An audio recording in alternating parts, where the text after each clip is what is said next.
Boa tarde a todas e todos que acompanham essa transmissão da Escola Judicial do TRT da 12ª Região. Sejam muito bem-vindos.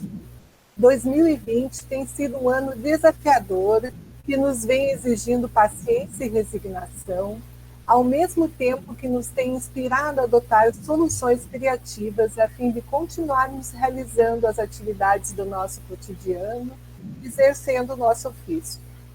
Das nossas casas, transformadas em gabinetes e salas de audiência, descobrimos uma nova maneira de exercer a judicatura, garantindo que a justiça continuasse a ser distribuída aos nossos jurisdicionados, muitos deles trabalhadores que tiveram a sua renda severamente impactada pela pandemia. E foi também pela via telepresencial, utilizando-se dos recursos do ensino à distância, que a nossa escola judicial conseguiu desenvolver o seu eixo temático, focado no direito, inovação e responsabilidade social, abordando vários tópicos que se mostraram muito relevantes no curso deste ano atípico e cuja análise hoje encerramos trazendo reflexões sobre a liberdade econômica e a justiça social, as provas eletrônicas e o juízo digital, e a projeção do judiciário do futuro integrado à Agenda 2030. Essa trajetória, que já podemos reputar exitosa, não seria possível sem a participação decisiva da nossa vice-diretora, a doutora Desirê Bowman, bem como dos integrantes da coordenação técnico-científica, aos quais agradeço pelo constante apoio na rápida tomada de decisões que este ano exigiu, e nas ideias criativas que lançaram para que dessemos andamento às atividades da escola. Os meus agradecimentos, igualmente, aos membros do Conselho Pedagógico, que na interlocução com os magistrados de todo o Estado e nos encontros regionais, nos enviaram propostas de enunciados que hoje serão votados nos debates institucionais, que pela primeira vez ocorrerão de forma telepresencial.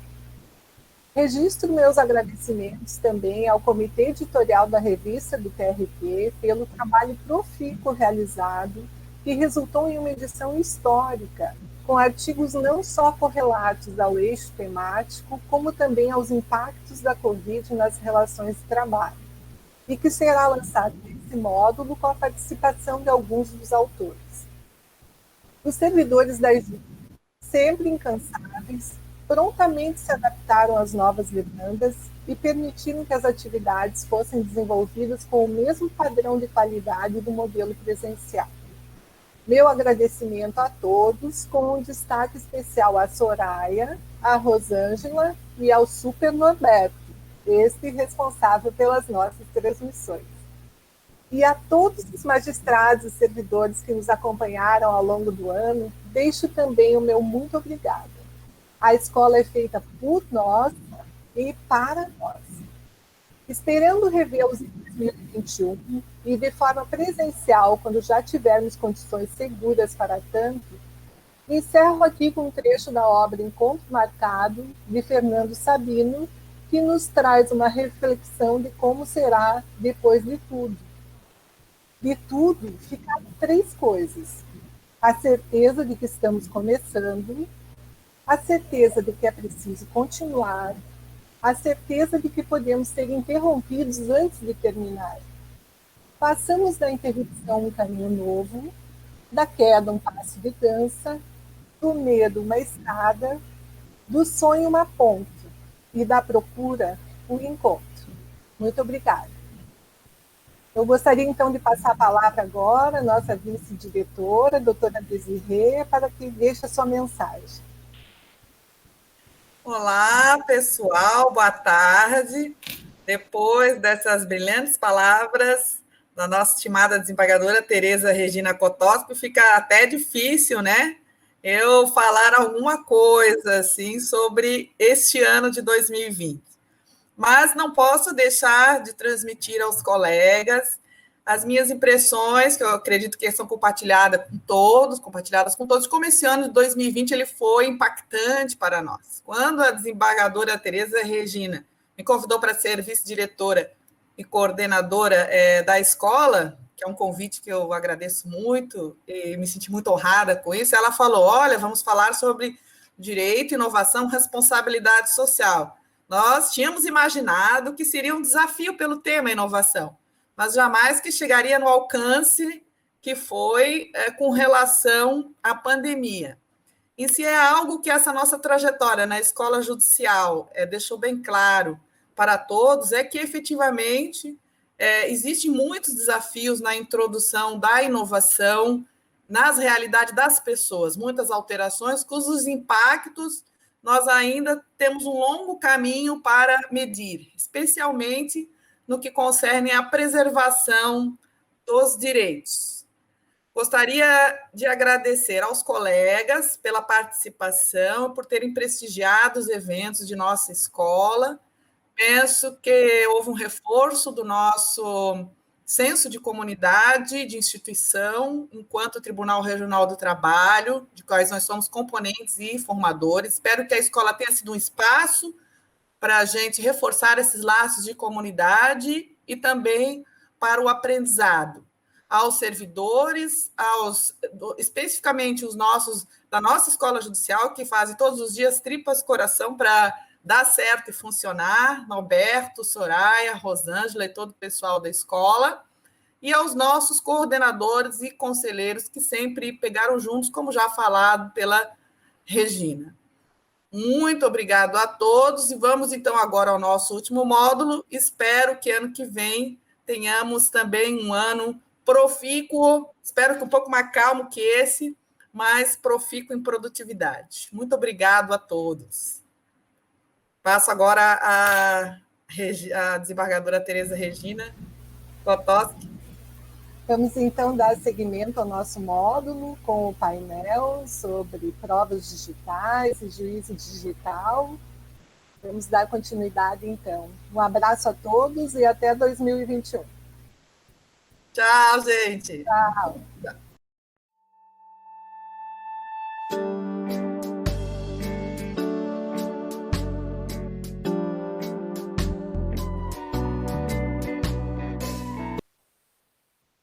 Olá, boa tarde. Vamos começar. Boas-vindas, bem-vindos, colegas, servidores, colegas de outras regiões, advogados, advogadas, todos que estão participando conosco desse terceiro módulo telepresencial, com o eixo temático Direito, Inovação e Responsabilidade Social. Quero agradecer a desembargadora Tereza, a doutora Desirê, pelo convite de mediar esse painel incrível, realmente, moderno, que gera um assunto pulsante, mas que se transformou em algo que teve que ser acelerado no nosso conhecimento, não é? Também quero dar parabéns à desembargadora Tereza, à doutora Desirê e a todos que estão envolvidos com a Escola Judicial nesta gestão. Esse ano tem sido muito desafiador para a desembargadora Tereza, para a doutora Desirê, principalmente nessa organização. Acho que estamos todos de parabéns por esses eventos que temos montado ao longo do ano. E esse nosso painel aqui, então, é o painel As Provas Digitais na Sociedade de Informação, que tem como painelistas o juiz Kleber de Souza Wack e a juíza Luciana Paula Conforte. Antes do currículo dos colegas painelistas, eu quero informar, então, que as perguntas são feitas pelo chat do YouTube, por favor, e elas vão ser encaminhadas para mim, e depois eu vou ajustando para passar para os expositores. Durante a transmissão vai ser disponibilizado o link para o formulário de presença, para assinar apenas uma vez, tá? Em cada um dos dias, então quando estiver ali, aparece várias vezes, mas é suficiente uma assinatura, e aí já está contando a sua presença. Então, com o nosso subtema Nova Sociedade Digital, Provas Eletrônicas e Processo do Trabalho, nós vamos ter o juiz Kleber, que é juiz titular da 17ª Vara do Trabalho de Goiânia, juiz auxiliar da execução, é bacharel em Direito pela Universidade Federal do Mato Grosso, especialista em Direito do Trabalho e Direito Processual do Trabalho pela Universidade Federal do Goiás, professor convidado de escolas judiciais e membro do Conselho Consultivo da ENAMAT. A juíza Luciana Paula Conforte, que vai tratar do subtema audiências, produção de provas e a proteção de dados personalíssimos no juízo 100% digital. É juíza do trabalho da primeira vara do trabalho de Barreiros, em Pernambuco, mestre em Direito Constitucional pela Universidade Federal de Pernambuco, doutora em Direito, Estado e Constituição pela Universidade de Brasília, integrante do Grupo de Pesquisa Trabalho e Constituição da UNB, do CNPq, membro da Academia Pernambucana de Direito do Trabalho, diretora de prerrogativas da Amatra 6 e diretora de Formação e Cultura da ANAMATRA e da ENAMATRA. É uma honra tê-los aqui conosco nessa tarde, sei que aprenderemos muito, estamos todos bastante empolgados com essa modificação que nós tivemos ao longo do ano, com essas necessidades que trouxeram esse estudo todo que vai ser necessário e que vocês estão trazendo para nós. Eu já conheço a qualidade e a competência de ambos os painelistas. Estou muito feliz que tenho assistido muitas lives da Luciana e finalmente estamos nos conhecendo quase pessoalmente. O primeiro painelista a falar vai ser o juiz Kleber, e aí depois nós passaremos para a doutora Luciana e ao final, então, as perguntas, porque aí a gente pode também ir dividindo entre os painelistas. Obrigada.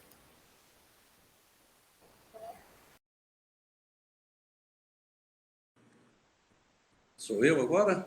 Doutor Kleber, então, está com a palavra. Muito obrigada, bem-vindo.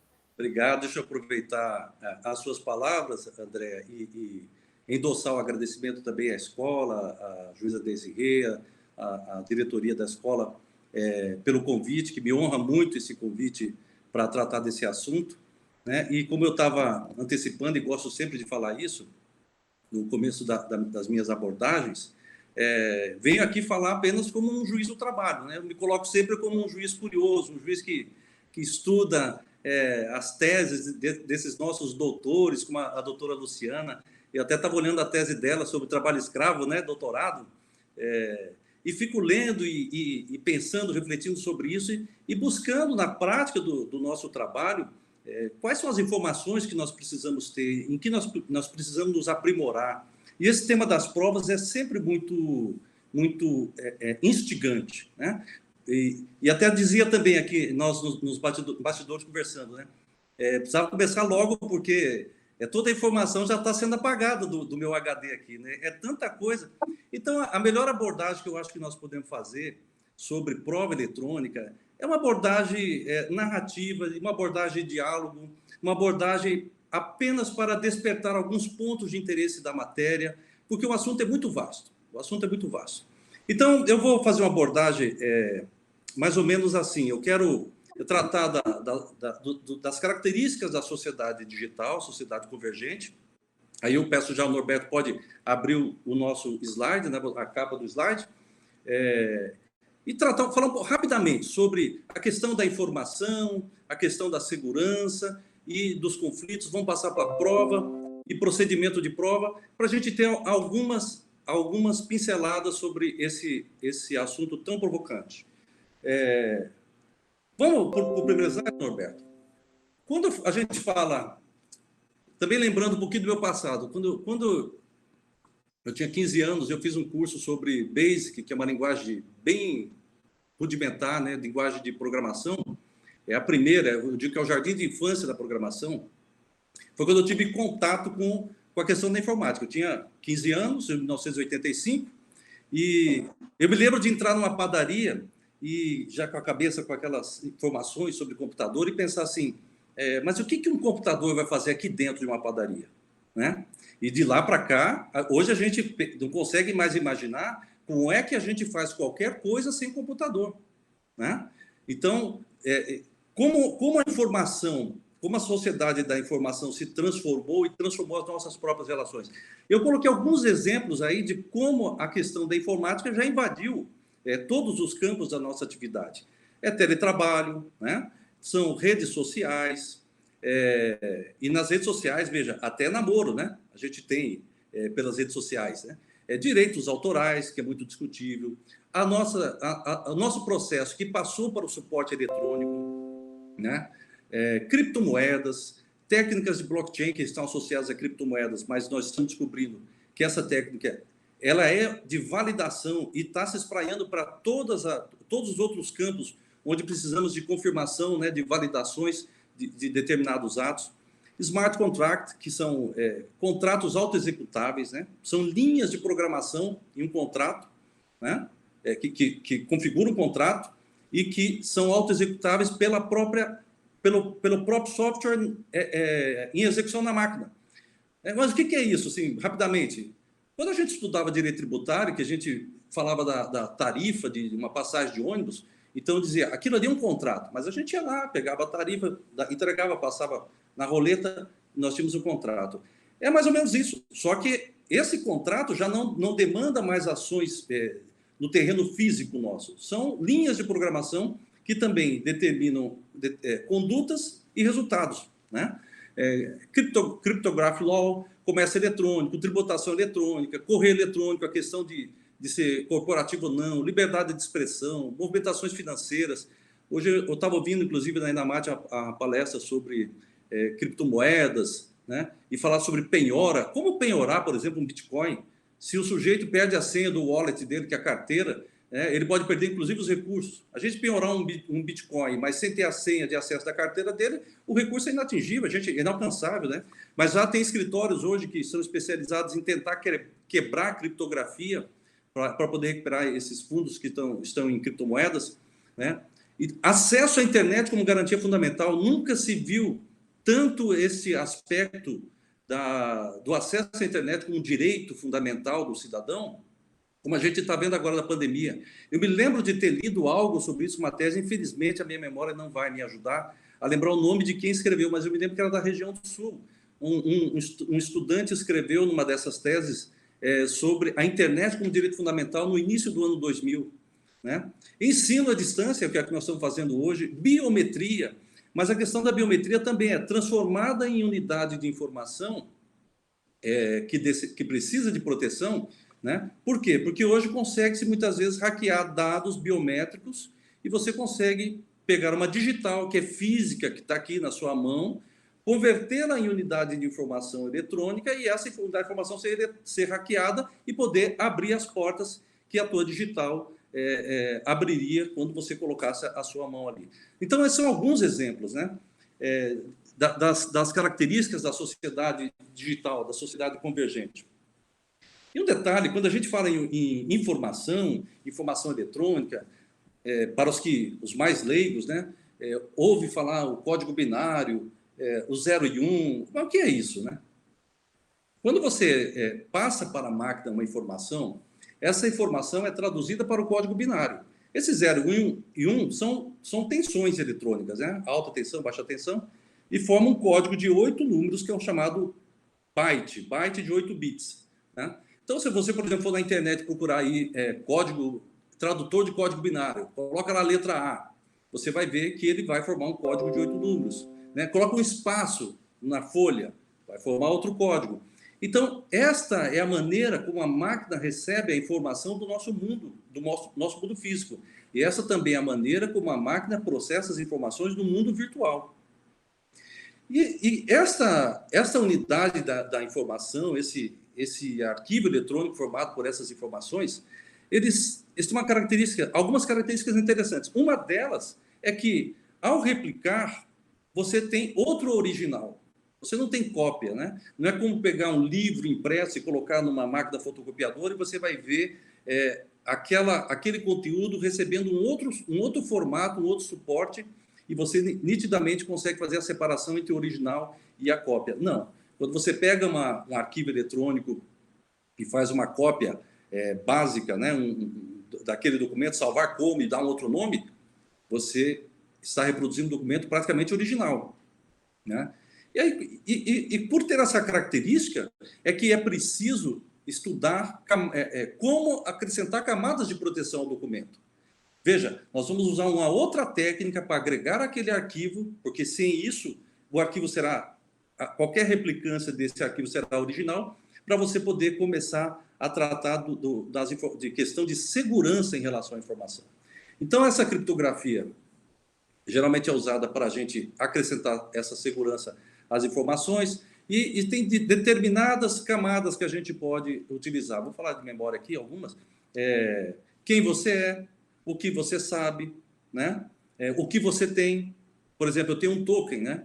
Então, eu tenho um token, eu tenho uma senha, uma coisa que eu sei, uma coisa que eu tenho, né? E quem eu sou, né? Eu tenho que dar a minha informação, tipo a minha digital, a minha íris, né? E fala-se hoje, em outras camadas, onde que eu estou, né? Então, são camadas e mais camadas que vão reforçando a segurança da informação. Então, quando a gente fala em segurança da informação, é por causa dessas características que a informação digital ela tem, né? Da capacidade de se replicar como se fosse um original. Vamos para a próxima, Norberto, próximo slide. Então, eu me valho desse conceito, né, da Patrícia Peck Pinheiro. Veja, ela foca a sociedade digital convergente na facilidade da comunicação. Por isso que eu dizia no começo da minha exposição, quando a gente vai falar sobre prova eletrônica, nós estamos usando apenas alguns aspectos da prova eletrônica. São vários, porque a sociedade digital, focando na facilidade da comunicação, já nos abre um leque de situações onde nós devemos observar e refletir, né? Então, nessa comunicação, interligação do mundo financeiro, vendas personalizadas, estoque zero, redução de custos, isso aqui é fundamental no comércio, né? Você não trabalhar com estoque é trabalhar com maior agilidade no capital de giro, né? Promove o desenvolvimento de logística jurídica, capaz de refletir a multidiversidade cultural dos povos, ou seja, nós estamos aceitando a nossa globalização pelas diferenças de nossos povos e estamos buscando um pensamento jurídico e uma uniformização para podermos dialogar. E aqui eu dizia, essa uniformidade de diálogo, ela é pautada basicamente nos direitos fundamentais. É quando a gente traça as garantias dos direitos fundamentais em relação à proteção da dignidade humana, do meu cidadão, do meu povo e do povo com quem eu estou dialogando em minhas relações jurídicas, né? Torna evidente, essa parte eu até tinha pulado da outra vez quando eu falei assim, torna evidente o fosso que separa as nações, né, que dominam a tecnologia e os povos que precisam ser instruídos em tecnologia. Então, a partir dessas características da facilidade da comunicação, nós temos também um critério de subdesenvolvimento. E com isso, nós temos a percepção de que a informação ela passa a ser um ativo do poder. E, por fim, ele desterritorializa a aplicação do direito, né? Nós já estamos falando de relações, podemos pensar até na questão da nossa privacidade, né? A partir do momento que a gente vai para uma rede social e leva, não sei, o microfone está cortando, né? E leva para a rede social as nossas informações pessoais, o que acontece? Nós estamos levando para o mundo. Então, a realidade de uma sociedade digital, ela é muito maior do que as fronteiras físicas do território onde você vive. Vamos para frente, Norberto? Aqui, senhores, eu coloco como uma lembrança, uma anedota, mas que, na verdade, não deve ser lida como uma anedota. Ela é muito mais séria do que a ideia possa aparecer. Se a informática veio realmente resolver problemas que não existiam. Basta olhar o que nós vimos nos aspectos da sociedade digital para verificar que problemas que nós não tínhamos antes, passamos a ter agora. Ainda no campo da privacidade. Eu vi uma terminologia certa vez que nós temos um grande dilema hoje de tratar, não tanto com a proteção, a invasão de privacidade, mas em relação ao comportamento da evasão de privacidade. É quando as pessoas passam a usar o próprio íntimo como se fosse situações públicas. E elas jogam isso nas redes sociais, né? Então, nós temos problemas então, que não existiam, onde já se viu falar de evasão de privacidade, né? Vamos para frente?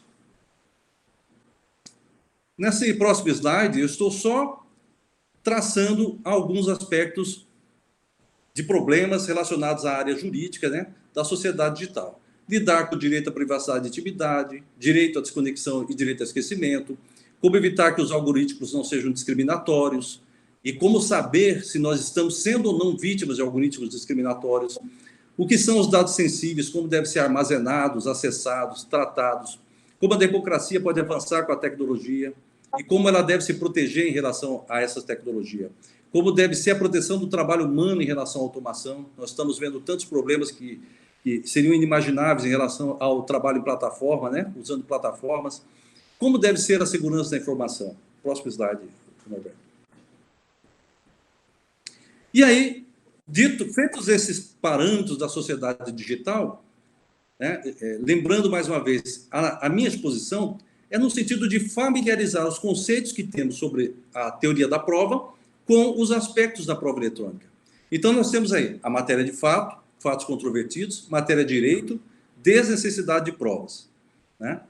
Essa é uma linha básica. Eu dizia que a gente não deve pensar de maneira tão simplória, a não ser que esteja falando aqui no campo da prova. E eu mencionava a questão da teoria dos precedentes.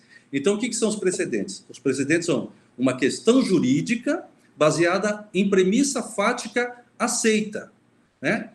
Ah, mas não tem que fazer a prova? Não, veja, vamos separar. Se eu tenho um processo onde a pessoa pede horas extras e o empregador alega que aquelas horas extras não foram cometidas, nós temos um diálogo entre os litigantes no sentido de que aceitam a ordem jurídica de que o trabalho extraordinário merece ser remunerado. Então, nesse ponto, não há nenhuma discussão sobre a questão jurídica. Há uma questão se o fato que subsume a norma aconteceu ou não aconteceu. Né? Agora, o que é a questão jurídica do precedente? Vamos dizer que tenha acontecido aquele labor. Né? Vamos pegar um outro exemplo para ficar mais fácil. Transporte de numerário por trabalhador.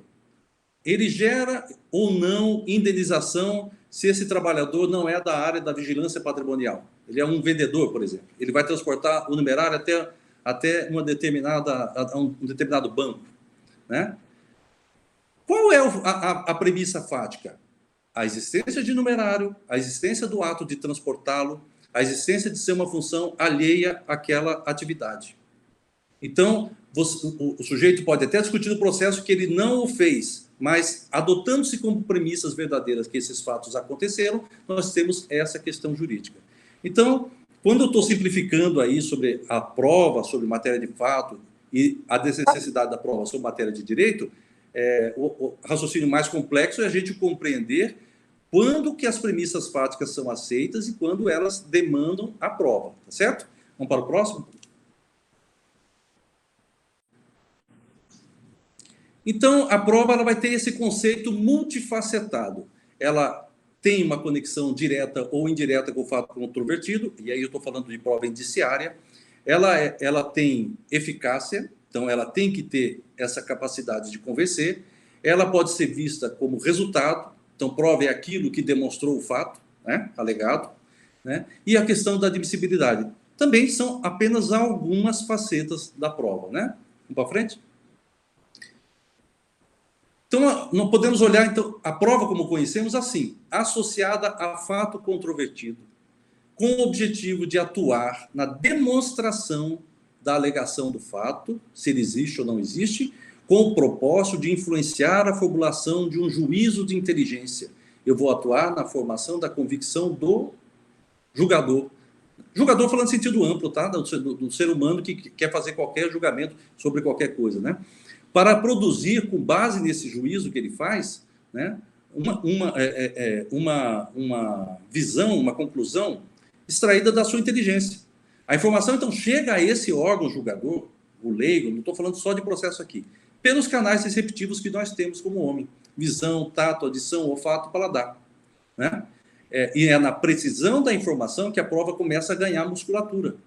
Demonstrar o fato, eliminar a controvérsia e fazer prevalecer a versão alegada. Agora, veja como é importante considerar em tudo isso, no conceito de prova clássico que nós temos, a confiabilidade da informação. E veja, senhores, como ao falar em confiabilidade da informação, nós presumimos uma confiabilidade nas informações tomadas pelos seres humanos, embora nós saibamos que é extremamente falha a memória humana. Né? Então, nós podemos concluir que o nosso sistema não se baseia em conclusões, em julgamentos exatos, mas em julgamentos que são baseados em grandes probabilidades. Né? Vamos para frente, Norberto? Então, o que dispensaria nesse contexto a prova? Notoriedade, ônus processual, né? A pessoa não veio da audiência, etc., né? Força de lei, esse 322 do Código Civil é interessante. A prestação periódica, a última, o pagamento da última, o efeito de quitação dada à última parcela, presume quitada as anteriores, né? Então, é uma presunção iuris tantum, né? Princípio da economia processual, ou seja, provas desnecessárias, provas inúteis, provas protelatórias, provas impertinentes, né? Provas irrelevantes, provas que seriam indiretamente ao fato e que essa prova indireta não necessariamente seria útil na presunção. Então, o julgador pode pensar assim, se me provasse tal condição, eu concordaria com a tese. Mas será que esta premissa de que me provasse tal condição indireta, ela seria válida? Então, começa a haver um distanciamento muito grande do fato que deve ser provado quando você quer fazer provas indiretas, né? E o que é essa prova indireta? Para simplificar, a gente pode dizer assim, se eu digo que sou homem, estou dizendo que não sou mulher. Se digo que sou adulto, estou dizendo que não sou criança. Se digo que sou idoso, estou afirmando que não sou jovem.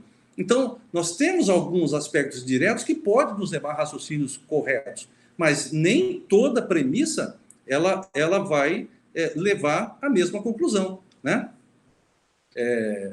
Vamos para o próximo? A característica maior, então, que a gente tem da prova eletrônica, quanto ao fato, ela reside em quê? Bom, na precisão do fato. Tá? Essa precisão ela é marcada, de novo, com base nas nossas próprias percepções e na forma como nós conhecemos a prova eletrônica que nos é apresentada. Então, se eu tenho uma prova, que é um áudio, que é uma imagem, né? Que são sensores extremamente, vamos dizer assim, exatos para a captação, por exemplo, de elementos químicos, né? Gases, substância mineral. Então, se eu tenho confiabilidade no instrumento que me produz o registro, eu começo a enxergar nessa prova maior precisão, maior robustez, maior musculatura do fato que deve ser determinado, né, com a prova eletrônica. E veja, quanto mais eu tenho essa convicção muscularizada, mais fortalecida, mais eu me afasto da verossimilhança e caminho em direção à verdade real. Então, a verossimilhança pode ser que sim, que tenha ocorrido. É aceitável a narrativa daquele fato ter sucedido de tal forma. A verdade provada é quando eu já tenho elementos que me permite fazer aquela formulação de convicção, né? E a verdade real é aquela que a gente pode constatar com exatidão que se deu tal como acontecido e relatado.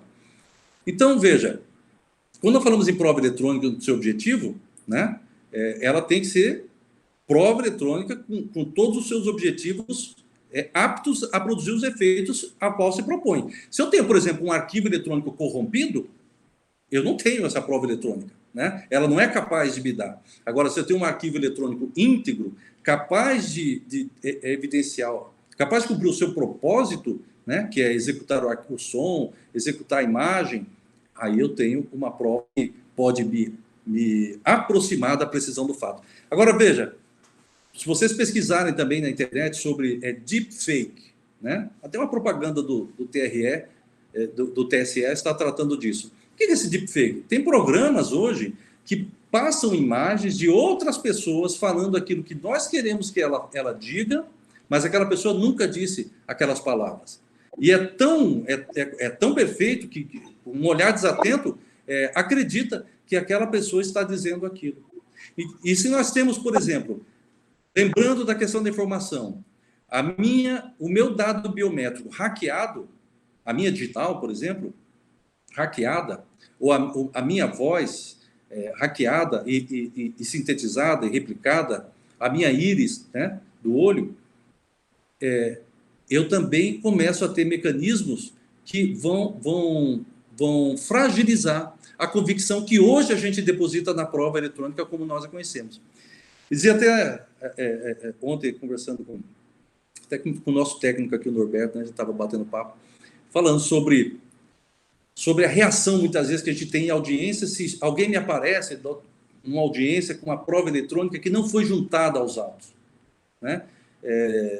Está se afirmando um fato, a testemunha está caminhando na direção oposta ao fato alegado por uma das partes, e de repente aparece uma conversa de WhatsApp, aparece um áudio parcial, e aquilo é executado numa sala de audiência, ou visto numa sala de audiência, e a gente percebe muitas vezes a reação da pessoa que é surpreendida com a prova, né?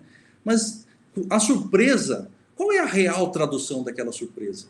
Porque se eu diria, se eu não soubesse da tecnologia do deepfake e alguém me apresentasse um vídeo com a minha figura falando coisas que eu não disse, eu ficaria estupefato. E a minha surpresa poderia ser traduzida como quase uma confissão, né? Fui pego de calças curtas ali, né? E eu até comentava, uma vez um cheque meu, eu vi no meu extrato um cheque devolvido.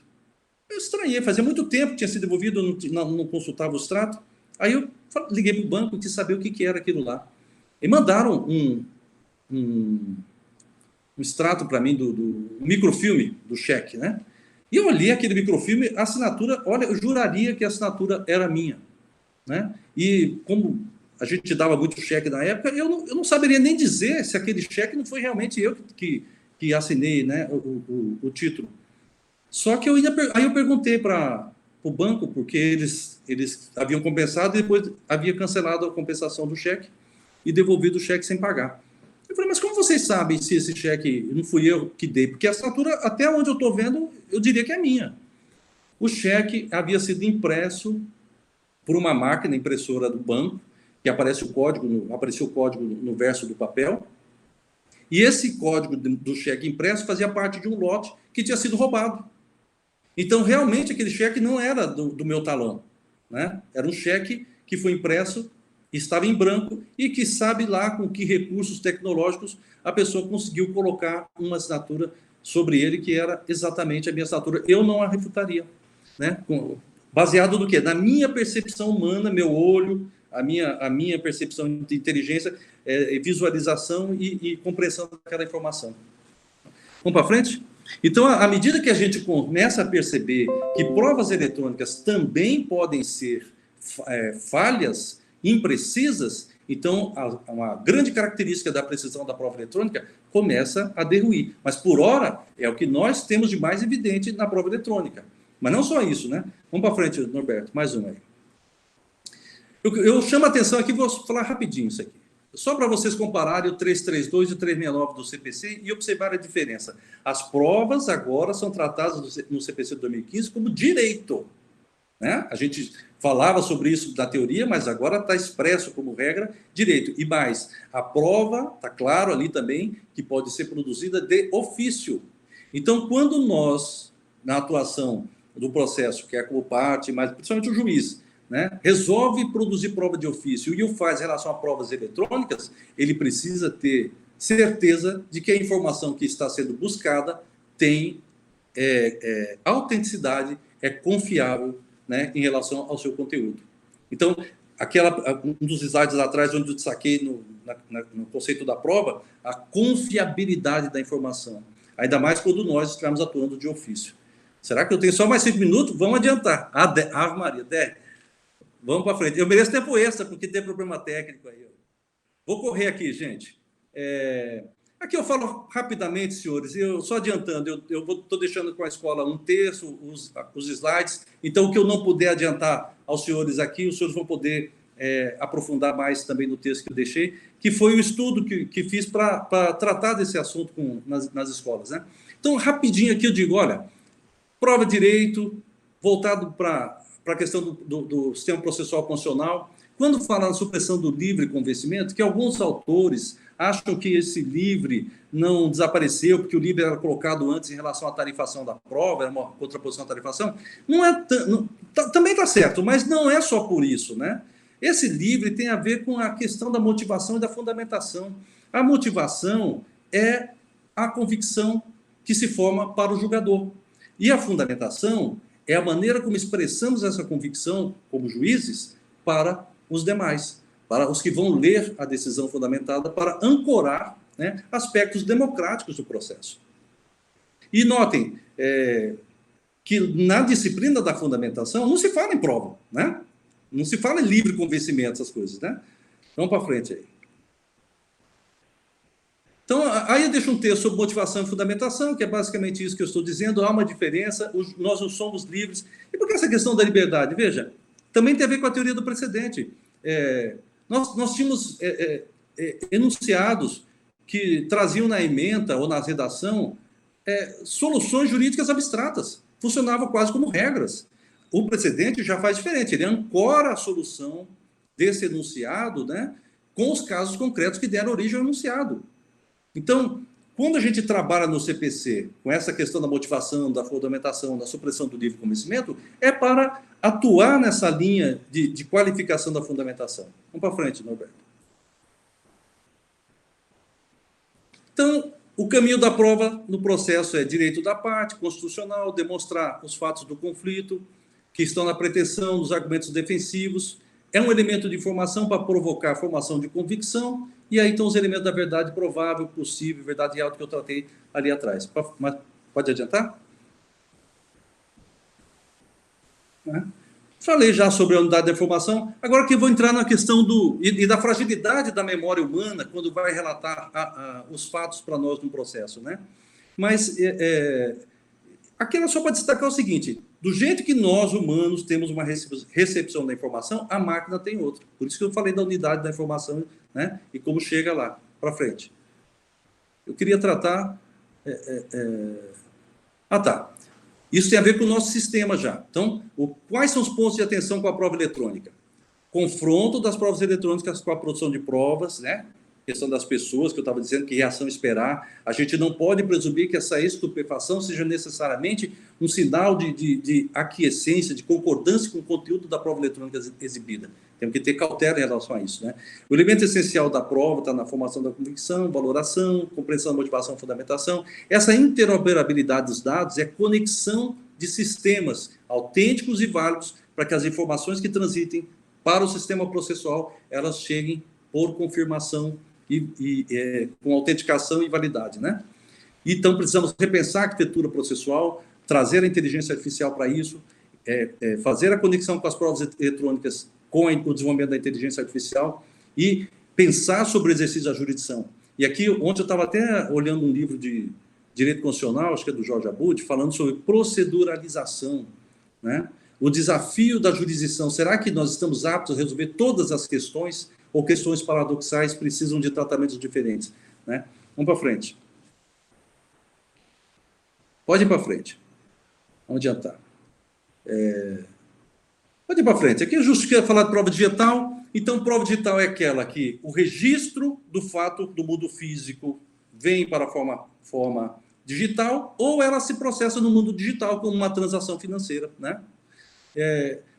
As características do documento eletrônico, né, estão aí, já no CPC: padrões abertos, autenticidade, integridade, temporalidade, não repúdio, conservação, confidencialidade e da infraestrutura da chave pública, que trata dos certificados que vocês vão verificar, próximo slide, na MP 2200, veja, ainda é MP, hein?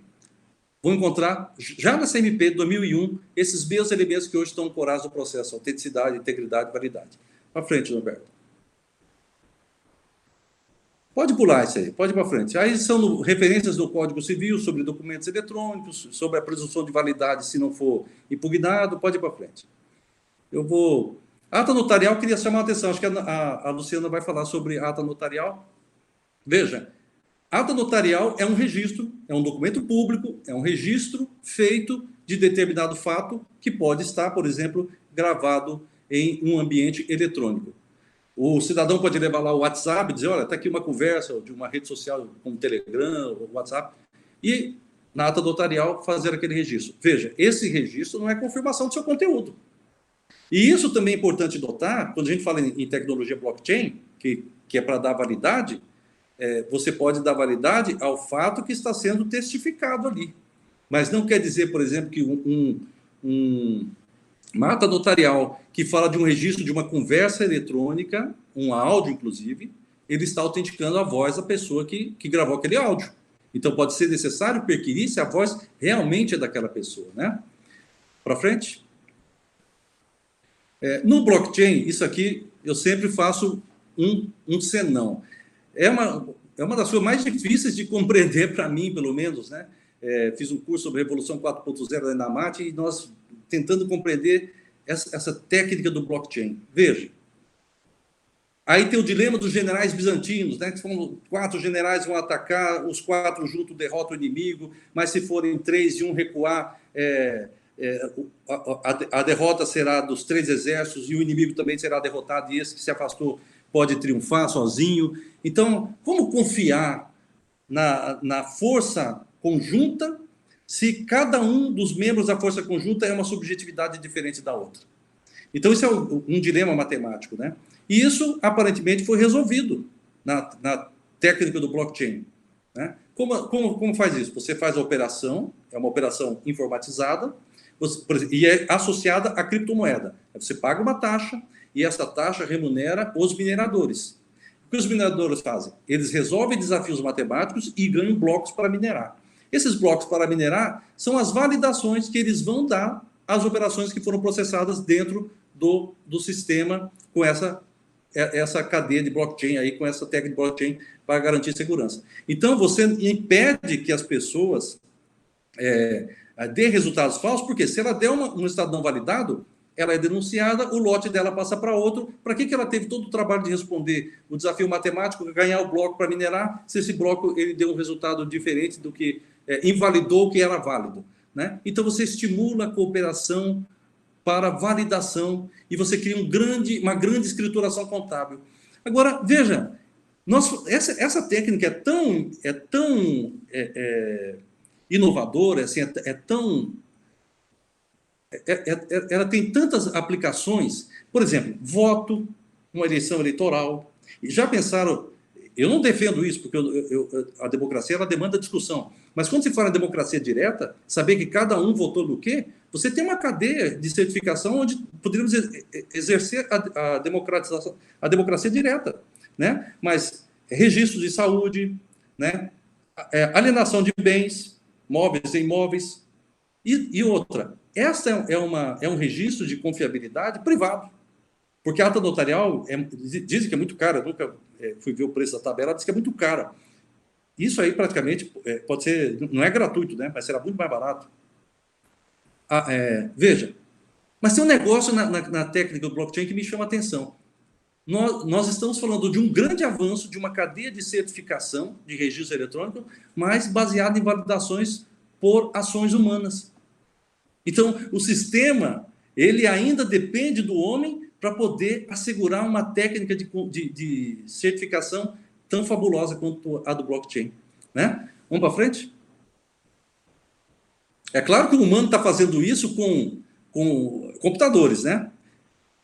Olha, então, como essa técnica é realmente de rachar a cabeça, tentar compreendê-la, eu deixo no slide 2 conceitos para vocês. Vamos para frente, Norberto, que eu quero só encerrar falando sobre a experiência do TRT-18 em determinado tipo de prova que é depositado em nuvem. São arquivos eletrônicos depositados em nuvem. Pode ir para frente aí. Depois o pessoal pode dar uma lida na... Aí está falando do documento público e privado, em comparação com a ata notarial, né? Para frente. Pode ir. Aqui. No TRT-18, nós temos uma experiência, e aqui já vou caminhando para encerrar, viu? Eu fazia audiência um dia e um advogado me falou que havia indicado como prova eletrônica um link de um arquivo que estava depositado no Google Drive, né, dela, na conta particular dela, e que a outra parte não havia impugnado, e que estava precluso. Eu falei, mas essa prova sequer está no processo, né? A senhora me mostrou um link de um arquivo que está numa esfera privada, que pode ser editado ou não, não é? Não fala isso tudo, não, viu? Já estou fantasiando aqui, porque para poder ilustrar o fato, né?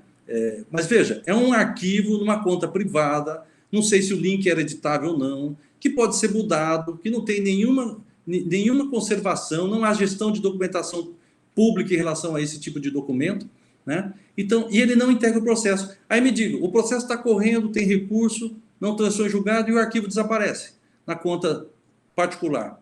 Então, como é que o TRT-18 fez? Baixou o provimento 05/2020 e adotou uma técnica muito interessante.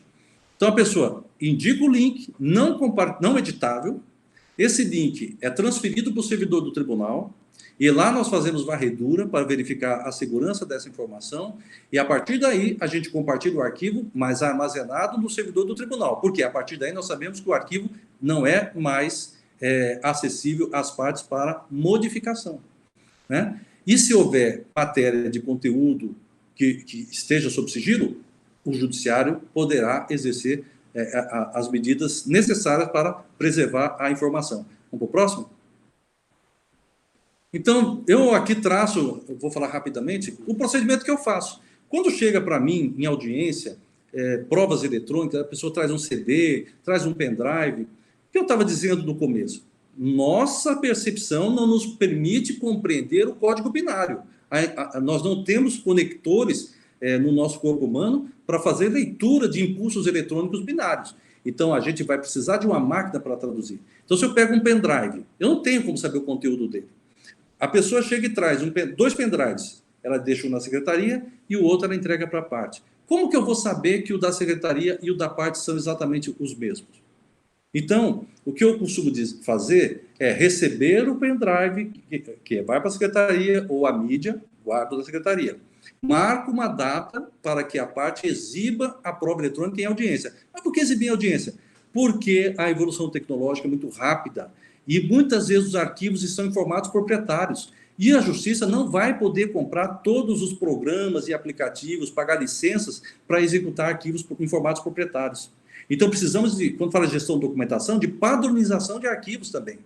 E outra coisa, há determinados arquivos que rodam em equipamentos que o Poder Judiciário não vai comprar, né? Se alguém me trouxer como prova eletrônica um filme Super 8, o tribunal não tem uma máquina Super 8 para rodar um filme Super 8, né? Ou uma fita cassete, né, dos anos 80, ou um CD player.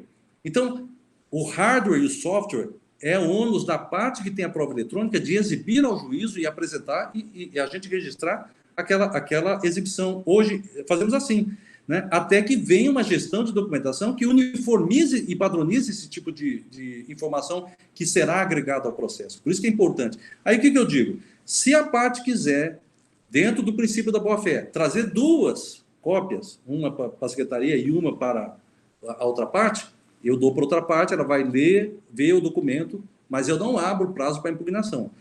Eu só abro prazo para impugnação quando eu exibo a prova em audiência, e aí eu pergunto para a parte se ela já recebeu aquele arquivo antes. Confere com o arquivo que Vossa Senhoria recebeu? Sim, excelência, é o mesmo arquivo. Inclusive, eu já fiz a impugnação, está nos autos. O senhor quer ratificá-la? Ratifico. Nós ganhamos tempo. Porque se a pessoa chegar para mim e falar assim, não, eu recebi um arquivo, mas era um desenho infantil que estava gravado ali. Ora, não dá nem para a gente tentar discutir se aquilo foi dado de má fé, a pessoa se equivocou, pegou o desenho da criança, em vez de pegar a cópia do arquivo, não sabe se é boa fé, se é má fé, e é uma discussão estéril, nunca vai se conseguir saber o que aconteceu. Então, não abre espaço para essa discussão no processo. Por antecipação, é cortesia, a conferência na audiência, se a pessoa falar, recebeu o arquivo, mas diz que não recebeu, também não importa. Então, o senhor publica a partir de agora com o arquivo que lhe foi exibido em audiência, né? Não há muita criação de problema em relação a isso, é muito fácil. A pessoa geralmente confirma. Por quê? Porque nós estamos acostumados a confiar nessas provas. Então, a pessoa confirma, quando tem prova de áudio, eu peço para degravar, e assim eu economizo tempo e garanto a autenticidade e a confiabilidade da prova que eu recebi e a sua inalterabilidade. Avançando, Norberto. Então, nas conclusões, só fechando, trafegamos nesse mundo real e virtual. Essas provas eletrônicas recebem essa qualidade porque são extrações dos fatos jurídicos, né, marcadas em plano virtual, né? Pode ser o mundo físico convertido para digital, pode ser uma operação só no mundo digital. Provas eletrônicas têm que atender requisitos de admissibilidade, cadeia de custódia, conservação, possibilidade de verificação, autenticidade, integridade. Sim, tudo isso pode passar batido se for uma prova eletrônica que não receber a devida impugnação, né? Mas a gente tem que estar atento a essas características na admissão da prova eletrônica. dada a possibilidade de máxima precisão, ela vai nos afastar do poder das versões e pode desafiar um conceito novo de jurisdição, influenciando a qualidade da verdade para o processo. Próximo. Aí a gente fala da técnica blockchain, sobre sua confiabilidade, necessidade de desenvolvimento da gestão de documentos, segurança jurídica e as perspectivas de se desenhar uma nova arquitetura processual. Acho que acabou, né, Norberto? Pode ir para frente. Deixo a bibliografia que foi pesquisada, agradeço a escola aí, e desculpa ter extrapolado o meu tempo um pouquinho aí, viu, pessoal? Muito obrigada, doutor Kleber. Faz parte, são muitas informações, né? Era bastante conteúdo mesmo, e esse conteúdo não termina, a gente sabe, então depois a escola vai disponibilizar esse material que o senhor compartilhou conosco, né? E sem mais delongas, então, vou passar a palavra para a doutora Luciana, seus 45 minutos. Vamos lá. Muito boa tarde a todos e a todas. Eu gostaria muito de agradecer ao convite feito pela Escola Judicial. Eu liguei, está ligado o microfone. Está ouvindo? Ok? Então, agradecer muito ao convite feito pela Escola Judicial do TRT da 12ª Região, Santa Catarina, a desembargadora Tereza Regina Kotoski, a vice-diretora, a juíza Desirê Baumann, a Patrícia Santana também, e a nossa querida mediadora, Andréa Passou, um grande prazer estar aqui, mediada por você, admiro muito o seu trabalho, e ao colega juiz Kleber, com quem aprendo sempre, já tinha assistido uma outra live dele sobre o tema, e creio que os temas são complementares, ele já adiantou bastante a teoria, né, a parte, digamos assim, da legislação que trata do tema. Eu vou tentar, então, compartilhar aqui meu material. Se eu não conseguir, o Norberto me socorre. Eu queria também agradecer muito a equipe da Escola Judicial, na pessoa de Norberto, que nos deu uma grande atenção. Tem também Soraya, né, Rosângela. Então, feitos os agradecimentos, eu vou tentar aqui fazer a minha apresentação. O tema, então, que me coube é audiências, produção de provas e a proteção de dados personalíssimos no juízo 100% digital. Então, para a gente fazer uma contextualização, né, como o professor Kleber já disse, nós vivemos nessa chamada sociedade da informação, onde a discussão sobre a proteção de dados pessoais e sensíveis, que nós vamos conceituar mais à frente, é primordial à garantia dos direitos fundamentais. Essa temática ela relaciona-se com a proteção da privacidade e de outros direitos personalíssimos, tarefa altamente complexa na atualidade, na era tecnológica, né, ainda mais diante da pandemia da Covid-19. Os dados eles têm sido considerados um dos ativos mais valiosos do mundo atual. Assim, essa cibersegurança está em constante risco em escala global, com violações de dados em velocidade alarmante, o que envolve várias esferas da vida cotidiana, íntima e privada, que a gente vai distinguir depois também, tá? Essas violações, então, de direitos fundamentais, elas podem ocorrer em inúmeras interações de nós, né, dos indivíduos na sociedade, como, por exemplo, como cidadão ou cidadã, consumidor, consumidora, correntista, contratante, empregado ou empregada, usuário da internet, jurisdicionado, e, nesse sentido, essa maior proteção dos dados tornou-se uma necessidade absolutamente inquestionável. Vamos trazer alguns exemplos práticos sobre a importância da proteção dos dados na contemporaneidade. Essa notícia é agora do dia 9 e 10 do 11, foi nesta semana, né, a empresa de energia vazou dados de 300 mil clientes em São Paulo, incluindo o CPF e dados bancários, né? Então, isso teria ocorrido com apenas 4% da base de clientes, mas, como vocês podem perceber, envolveu muitas pessoas, né? O que é altamente preocupante, inclusive pelo tipo de dado que foi vazado, CPF e contas bancárias. Temos aí também essa questão da preocupação das empresas com os protocolos corporativos, né, em razão do aumento do home office, principalmente agora no período da pandemia, e essas questões, então, da cibersegurança em alta, digamos assim, alta conta, né, exigindo das empresas uma ação conjunta entre a proteção de dados, as adequações às regras da LGPD, mas também com seus controles internos para que não haja problemas com concorrência desleal, uma série de direitos autorais, né? E eu também queria dizer para vocês que isso foi uma das razões que fez apressar, digamos assim, não prorrogar a suspensão da vigência da LGPD. Foi a preocupação das empresas de sofrerem prejuízos econômicos, principalmente quem comercializa com a União Europeia, em razão de que essa questão de a empresa ter proteção de dados tem sido muito considerada nessas negociações, volto a dizer, principalmente considerando a pandemia, em que todas as negociações praticamente estão sendo feitas pelo meio virtual. E aí o Brasil tem sido considerado um dos países que mais tem ataques cibernéticos. Está sendo considerado o terceiro país com esses ataques. De janeiro a junho, ou seja, primeiro semestre de 2020, houve, segundo essa reportagem, né, mais de 2,6 bilhões de tentativas de ataques cibernéticos.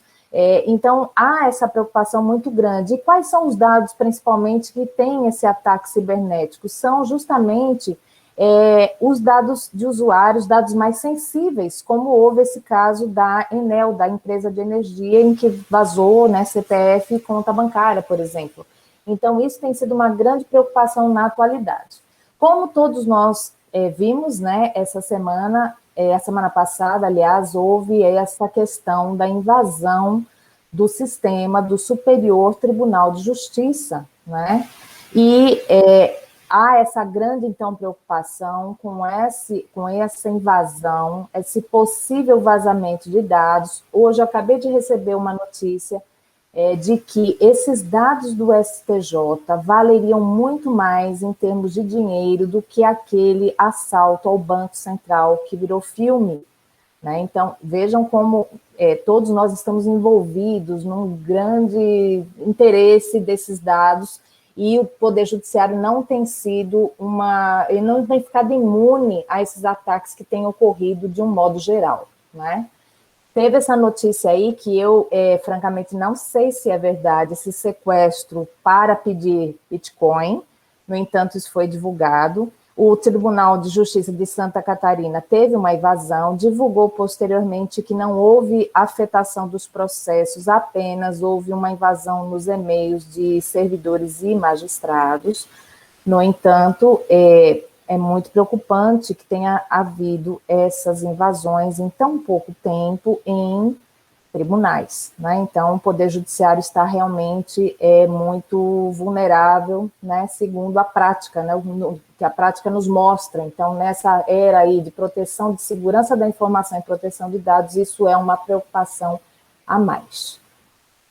E a grande chave hoje que a gente diz na sociedade da informação para a proteção dos direitos personalíssimos não está mais em garantir o secreto, o que foi muito historicamente ligado aos estratos sociais mais abastados ou às celebridades, tinha um cunho eminentemente elitista, porque era ligado a estratos sociais determinados.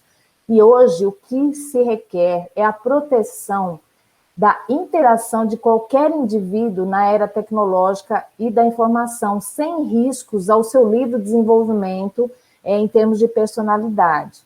Então, como a partir da Lei Geral de Proteção de Dados, deixou de ser relevante a distinção, o que é íntimo e o que é vida privada, porque havia essa distinção na jurisprudência para uma análise sobre a violação dos direitos dessa pessoa. Uma coisa é você ter sua vida privada, que é uma vida pessoal, né? Divulgada de uma forma que a pessoa não queria, outra é a intimidade, que tinha uma proteção maior. No entanto, a partir da Lei Geral de Proteção de Dados, essa distinção se tornou absolutamente relevante, porque a proteção ela é maior, ela protege os dados pessoais e os dados sensíveis também, né? Trata-se, então, de uma visão menos individualista e patrimonialista e mais centrada no ser humano, na proteção da sua dignidade.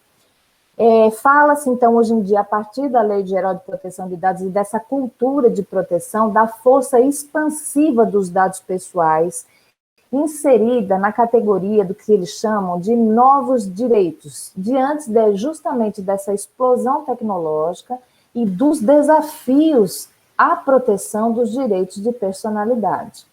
A proteção da privacidade, ela está inserida em diversos documentos internacionais, não é uma novidade a partir da Lei Geral de Proteção de Dados, a nossa própria Constituição já fazia essa proteção, né?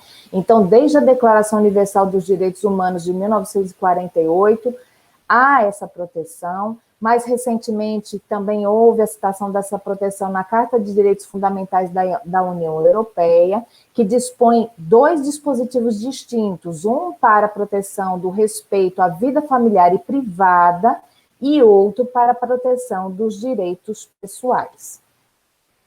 E essa proteção de dados pessoais, então, ela concentra princípios, como eu disse já, tratados em vários tratados e que inspirou também a nossa legislação, e eu trago aqui os princípios que são mencionados na Convenção 108 do Conselho da Europa, que são os seguintes: princípio da publicidade ou transparência, como Kleber disse, o juiz Kleber disse, não se pode ter bancos secretos, né, sob pena de intervenção, uma questão de ausência de transparência, de invasão da vida das pessoas, sem que se saiba que exista aquele monitoramento e o que se tem monitorado. Então, eles devem ser os bancos de dados absolutamente públicos, né? Princípio da exatidão, esses bancos de dados, eles devem expressar exatamente a realidade, então tem que haver uma coleta de dados e a correção dessa coleta, e além de tudo, uma revisão periódica para que seja atualizado. O princípio da finalidade, qual é a justificativa para a coleta daqueles dados? Eu preciso daqueles dados exatamente para quê? Né? E isso também impõe uma restrição de transferência a terceiros desses dados, uma razoabilidade na utilização desses dados, para aquela finalidade para a qual eles foram colhidos, né? Evitando-se abusividade. Temos também o princípio do livre acesso pelo titular, ou seja, como eu disse, o titular ele tem que saber exatamente o que é que se tem dele naquele banco de dados, e ele pode requerer não só o conhecimento, nós temos aí o habeas data, né, a questão da correção, da inclusão de dados ou exclusão de dados também. Princípio da segurança física e lógica, né, a proteção desses dados contra os riscos do extravio, vazamentos, destruição, modificação, transmissão ou acesso não autorizados.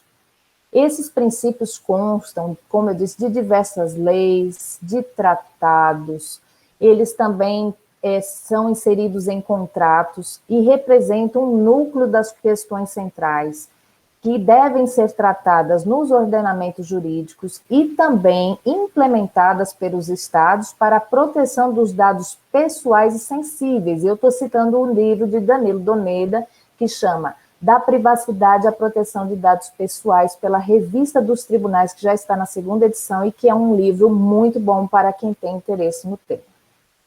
E aí chegamos aí nessa questão. Mas que bicho é esse, a proteção de dados pessoais e sensíveis, né? Essas fotinhos que eu trouxe aí são das aranhas mais coloridas do mundo, né? Então, na verdade, a gente não deve se assustar quando fala em LGPD, porque, como eu disse, nós tínhamos a proteção desses direitos, né? Houve apenas uma ampliação e o que nós temos agora tentar incorporar é uma nova cultura voltada à proteção de dados, como eu disse, diante da explosão tecnológica e do aumento mais do que expressivo, absoluto, do uso do computador para todas as atividades. E vamos recordar, então, qual seria o embrião dessa discussão sobre a necessidade de uma maior proteção à privacidade no Brasil diante da internet, né? Então, nós vamos nos lembrar que foi o caso da atriz Carolina Dickmann, que teve o seu computador invadido e suas fotos íntimas vazadas pela internet. Então, houve uma discussão, já havia uma discussão, mas esse fato, por ter sido matriz e ter gerado muita mídia, acelerou, digamos assim, a aprovação de uma lei que tratasse dessa proteção, né? E criminalizando, então, as condutas invasivas e que fazem essas divulgações não autorizadas. Recentemente, essa lei, como eu disse, foi de 2012, né? Então, recentemente, nós temos aí esse documentário que demonstra que o assunto é muito mais do que atual. Ele tem sido discutido aproximadamente há uma década ou mais, ou seja, a preocupação com essa questão dos dados. Tem um livro de José Afonso da década de 90, em 80 começou a se discutir essa preocupação, justamente quando houve um incremento, né, das atividades tecnológicas, mas mais do que nunca é um assunto atual. E no Brasil, então, como é essa proteção? Né? Então, do que nós estamos falando exatamente? A inspiração da nossa Lei Geral de Proteção de Dados, como eu já havia dito, ela vem da União Europeia, que lá chama o RGPD, né, que passou a ser aplicado desde 2018, mas, na verdade, isso foi uma atualização de leis que já existem, né, e garante, então, o direito fundamental à proteção dos dados como consagrado na Carta de Direitos Fundamentais da União Europeia, no artigo 8, e traça uma abordagem, isso que é importante a gente ter em mente, né, porque às vezes parece que é o computador que manda na gente, e ele manda mesmo, né? Então a gente tem que ter esse reforço das argumentações e do entendimento de que a tecnologia tem que ser centrada no ser humano, e não o inverso, né? E o RGPD, ele criou um novo sistema de governança para as autoridades de proteção de dados, reforçou a transparência, e responsabilizou de forma mais clara os encarregados de dados, do tratamento de dados. Nós estamos falando dessas pessoas, né? Criou ainda condições de concorrência equitativas na União Europeia, independentemente do local onde se encontram estabelecidas as empresas. E, ao mesmo tempo em que ela amplia as possibilidades de comercialização com maior segurança no âmbito da União Europeia ou até fora dela, com empresas que negociam com ela também favorece o mercado interno, porque há uma confiança no bloco nessas negociações com base na proteção de dados. Por isso que eu disse que isso tem sido considerado essencial para as negociações, né, com quem negocia, principalmente com a União Europeia, e foi uma das principais causas de a nossa lei ter entrado em vigor agora, este ano, e não sido prorrogado para o ano que vem, como havia essa previsão. Eu trouxe aí para demonstrar para vocês um relatório super recente que saiu pela Comissão Europeia, tratando digamos assim, uma avaliação dos 2 anos de vigência do Regulamento de Proteção de Dados na União Europeia, né?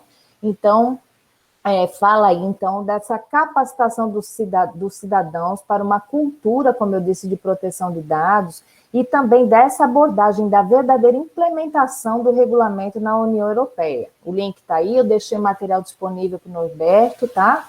Esse documento rapidamente menciona, então, que o tratamento de dados ele é considerado um instrumento essencial para assegurar que as pessoas tenham maior controle sobre os seus dados. Então, é a autodeterminação informativa. Eu tenho que exatamente saber o que tem sobre mim, né, nos bancos de dados.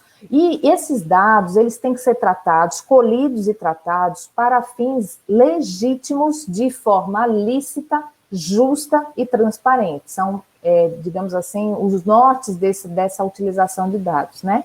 Há uma integral preocupação, então, hoje em dia, em nível internacional, não só com o direito à privacidade, mas também com essa proteção das comunicações eletrônicas e com a segurança das informações. A adoção, então, do RGPD da União Europeia gerou influências mundiais, com alteração de legislações no Chile, Coreia do Sul, Japão, Quênia, Índia, e no Brasil também. Na América Latina, por exemplo, a Argentina já tinha uma lei de proteção de dados que foi considerada adequada pela União Europeia, no entanto, a partir do RGPD, ela será também atualizada, assim como outras legislações da América Latina em outros países também. E aí o documento também fala dessa crise gerada pela pandemia, o que demonstrou a relevância da globalização do debate sobre a proteção da privacidade, né? E ele é claro, o Regulamento Geral da Proteção de Dados, ao estabelecer que qualquer restrição a essa proteção deve respeitar a essência dos direitos e liberdades fundamentais e constituir uma medida necessária e proporcionada numa sociedade democrática, sempre ressalvando-se o interesse público, né? A preocupação também com o oferecimento de soluções digitais confiáveis, que respeitem os direitos à privacidade e à proteção dos dados pessoais, como, por exemplo, exclusão de geolocalização, proteção contra vírus e medidas que permitam mais facilmente a rastreabilidade no caso de ilícitos. Então, todas essas questões que eu estou abordando com vocês são relacionadas com o acompanhamento do regulamento da LGPD na União Europeia. No entanto, como eu disse, inspirou a nossa legislação. E todas essas questões também têm sido debatidas no Brasil e em outros países. Finalmente, a nossa Lei, então, Geral de Proteção de Dados, é a Lei 13.709 de 2018, ela foi palco de verdadeira apreensão no mundo jurídico, entrou em vigor, né, no mês de agosto, quando houve realmente essa não prorrogação dos efeitos da medida provisória 959 de 2020, né, que ela suspendia a vigência de muitos dispositivos e esperava-se que só no ano que vem ela entrasse em vigor. Esse diploma legal, então, ele fala do tratamento dos dados pessoais, inclusive nos meios digitais e nos âmbitos público e privado, com o objetivo primordial de proteger os direitos fundamentais de liberdade, de privacidade e o livre desenvolvimento da pessoa natural. A lei também, ela detém uma amplíssima abrangência, ela impacta em todas as áreas, atividades, segmentos e poderes e atinge pessoa natural ou jurídica que realize o tratamento de dados. Isso independe do meio, do país de sua sede ou do país onde estejam localizados os dados, porque é justamente considerando essa globalização e essa interconexão, né, de negociações e da interação dos indivíduos de várias formas, digamos assim, né? E todos têm que ser responsáveis pelos dados que estão sob a sua responsabilidade para o tratamento, né? Que devem ser considerados dados pessoais, sensíveis ou não.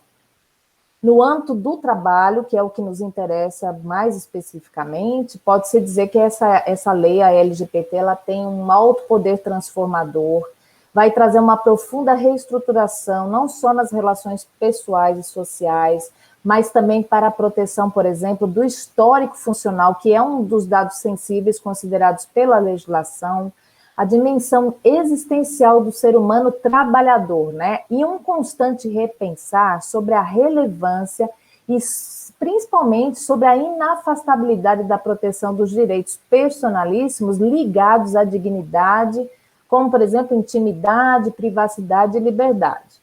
Então, diante desse quadro, vislumbra-se que a legislação ela trará ainda muitas discussões no âmbito das relações de trabalho, e, consequentemente, no âmbito dos tribunais regionais do trabalho e dos tribunais superiores do trabalho, do Tribunal Superior do Trabalho. Nada mais caro, como nós sabemos, a essência de um indivíduo, do ser humano, do que a sua privacidade. E os dados pessoais e sensíveis nada mais são do que aqueles que não só identificam determinada pessoa, como também podem revelar seus traços característicos mais profundos, ao ponto de expor suas fragilidades, convicções, relações pessoais, amorosas ou familiares, fatos da vida que não interessam ser revividos ou que não se quer ter revelados em determinado estágio da existência. Pode-se dizer também que os direitos de personalidade reclamam o respeito aos bens de natureza pessoal e intransferíveis, como o nome, a honra, a boa fama, o sentimento de prestígio que o indivíduo detém perante a sociedade, ainda que o ofensor não tenha qualquer intenção difamatória ou deliberada de causar danos. Então, isso é muito importante que nós deixemos claro, não é uma coisa intencional, é uma questão que deve ser considerada para evitar esse dano acima de tudo. Nesses casos, então, além da proteção da imagem, temos a inviolabilidade do domicílio, das comunicações e correspondências, uma nítida separação entre o íntimo e o geral, o privado e o público, o pessoal e o profissional, o individual e o coletivo, entre trabalho e residência, ainda que as atividades profissionais estejam realizadas no âmbito domiciliar, e aqui eu abro um parênteses, nós sabemos, nós todos trabalhando em casa, a grande dificuldade que há entre essa separação do pessoal e do profissional, do que seria íntimo ou não. Na verdade, houve uma grande invasão de todos os lares com as atividades profissionais e cotidianas, e é uma grande dificuldade dessa separação realmente. E essas premissas nós temos que considerar porque elas são indispensáveis, como eu disse, na era da internet, das tecnologias, e que nós estamos usando hoje a tecnologia para praticamente todas as atividades, viramos verdadeiros participantes, né, de um reality do Humana, né? E não é televisionado, é da vida real mesmo, né? É certo que essa exposição deliberada de muitas pessoas tornou-se a tônica de uma comunicação. Então, certas pessoas se expõem porque esse é o tipo de comunicação. Mas o que é vedado é a exposição da outra pessoa, né? Ou, em certas circunstâncias, mesmo que essa pessoa tenha se exposto, digamos assim, voluntariamente, né? Ou conscientemente ou involuntariamente, de forma, e essa exposição causada pelo outro de forma gratuita, despropositada, excessiva, vexatória, imprudente e, portanto, violadora de direitos. Não, no caso, haverá, então, sempre a questão da análise do nexo causal entre a ação do suposto ofensor e a ocorrência desse dano, e bem como serão aplicáveis as excludentes clássicas de responsabilidade civil. Então, os danos serão analisados caso a caso, para saber de onde veio essa propagação indevida ou vexatória ou não autorizada, e se houve ou não alguma excludente para poder se responsabilizar ou não o pretenso ofensor. E quais as discussões, por exemplo, podem chegar sobre a LGPD na Justiça do Trabalho? Bom, eu vou dizer assim que são milhões, né? Como eu disse, hoje tudo é dado, tudo é tecnologia, tudo pode vazar, tudo pode ter um dano, mas vamos trazer alguns exemplos práticos e recentes. Teve o caso dessa grande magazine de roupas, né? É o caso que ocorreu na Alemanha. Ela foi multada por xeretar seus funcionários. Então, a manchete diz que lá até as paredes tinham ouvidos. Supervisores mantinham e alimentavam um banco de dados com informações pessoais da equipe, incluindo detalhes sobre crenças religiosas, férias, relações familiares e mais. O conteúdo era usado para avaliar o desempenho dos profissionais e para tomar decisões sobre as suas carreiras, e as pessoas não sabiam que havia esse monitoramento, né? E esse monitoramento poderia ser utilizado de forma inadequada, inclusive para fins discriminatórios. Então, foi agora, recentemente, que saiu essa notícia, em outubro de 2020. E aí, houve, então, esse reconhecimento da invasão da privacidade desses funcionários. A multa foi bem pesada, 41 milhões aí de dólares, que foi a segunda maior penalidade aplicada a uma corporação desde que a União Europeia apresentou a nova Regulamentação Geral para a Proteção de Dados de 2018, né?